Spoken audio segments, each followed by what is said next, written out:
Hi guys, for today's video, ngayon guys pupunta kami ng bayan, kasama ko yung aking kapatid.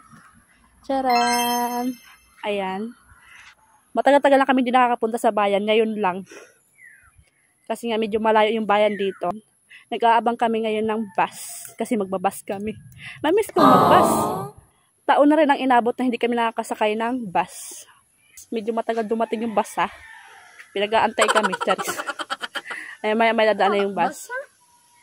Ayan guys, medyo mahangin pa rin ngayon, pero tumila na yung ulan. Ano nga ba yung gagawin namin sa bayan? Ano nga ba ang gagawin mo? Ganit na po. Ayan guys, kaya kami pupunta ng bayan kasi nga magbabayad kami ng kuryente. Dalaw-dalaw kami magbabayad ng kuryente.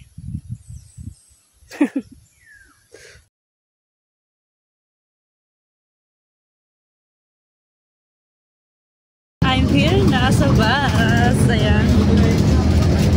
Ang labig. Ito yung nasakyan namin. Wala kasi ordinary. Anong feeling? Kasakay ko ulit ng bus. Baka sumuka ka ha? Sumusuka ito sa bus. Nahihilo kasi ito sa...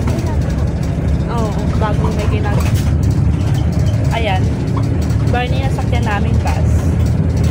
Ang ganda dito. Kasi may pre na GPS. Wow! Ayan. Walang free wifi. Libreng GPS meron. Saka may TV. Ayan, hindi ka mabuboring dito. Dahil hindi kami maganda, hindi libre ang sakay dito.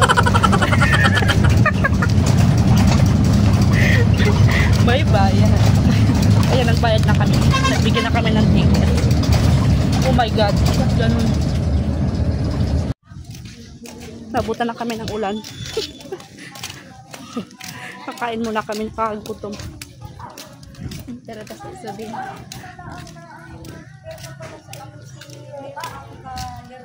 Burger lang ang kakain natin.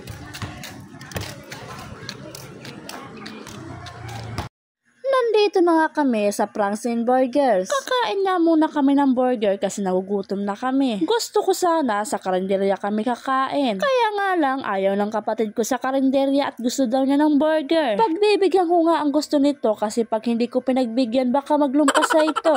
Nahihirapan na siyang pumili kasi daw lahat masarap. Parang gusto pa yata ng kapatid ko orderin niya lahat. Hindi naman pwedeng orderin mo lahat yan kasi wala tayong pambayad. 200 pesos nga lang yung budget namin para sa pagkain. At sa wakas, meron na rin siyang napili. Ang napili niya pala, super double chili burger. Ang napili ko naman, solid cheeseburger. Ang kagandahan na dito sa Franks and Burgers, mura lang dito. Sa 100 pesos mo, mabubusog ka na.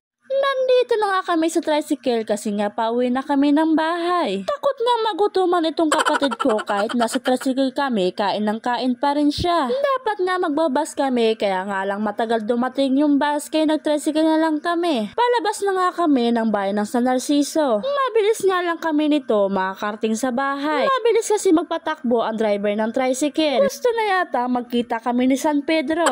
Agoy.